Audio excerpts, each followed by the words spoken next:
3 साल पहले की बात है कि मैं जॉर्जिया शहर तबलीसी में रहता था। उसी दौरान मेरी एक अनजान लड़की से टेलीग्राम पर बात होने लगी। वो झेलम की रहने वाली थी और बैंक में जॉब करती थी। मुझे चंद दिनों में उससे बहुत ज्यादा मोहब्बत हो गई। फिर एक दिन मैंने उससे शादी के लिए प्रपोज कर दिया और उसने भी हाँ कर दी। उसकी हाँ सुनते ही मैं पाकिस्तान वापस आ गया और उसके घर वालों से शादी की बात करने के लिए झेलम चला गया। उसके घर वालों ने कहा कि अपने घर वालों को भेजो। मैं जब घर वापस आया तो मैंने अपने घर वालों से बात की तो वो नहीं माने, मगर मेरे जिद करने पर वो मान गए और हमारी शादी हो गई। मेरे घर वाले मेरी शादी से दिली तौर पर खुश नहीं थे, इसीलिए मैं अपनी बीवी के साथ झेलम रहने लगा। मेरा खुद का ट्रैवल एजेंसी का काम था तो वो वहीं पर अपना काम करने लगी। फिर जब मेरी बीवी माँ बनने वाली हुई तो मेरी दिली ख्वाहिश थी कि अल्लाह ताला हमें बेटी दे, और फिर बहुत दुआओं के बाद ऐसा ही हुआ। अल्लाह पाक ने हमें एक प्यारी सी बेटी से नवाज दिया।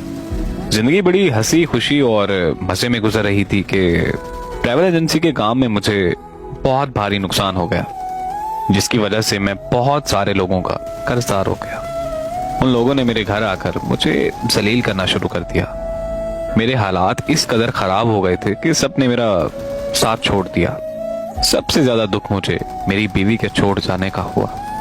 मैंने उसकी बहुत मिन्नतें की मगर उसने मेरी एक न मानी और उसने अदालत में जाकर खुला का केस कर दिया। 5 महीनों से खुला का केस अदालत में चल रहा है। मैं हर तारीख पर कोई ना कोई बहाना करके एक नई तारीख ले लेता हूँ, क्योंकि मैं नहीं चाहता कि वो मुझसे खुला ले। मैंने हर मुमकिन कोशिश करके देख ली है, मगर वो किसी तरह मान तो जाए, लेकिन वो अपनी बात पर कायम है। मैं उससे भीख मांगता हूँ कि वो मुझे मेरी बेटी से मिला दे, लेकिन 5 महीने हो गए वो मुझे मेरी बेटी से नहीं मिलवाती। मैं उसकी और अपनी बेटी की याद में रात भर सो नहीं पाता। सारी रात रोता रहता हूँ।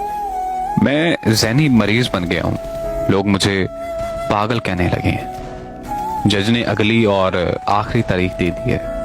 उस तारीख पर जो फैसला होने जा रहा है वो शायद मैं बर्दाश्त करने की सकत नहीं रखता। मुझे लगता है कि तब या तो मैं मर जाऊंगा या तो मैं खुद को मार दूंगा, क्योंकि उसके और अपनी बेटी के बगैर मेरा इस दुनिया में कोई वजूद नहीं है। अब जो होगा मंजूर खुदा होगा।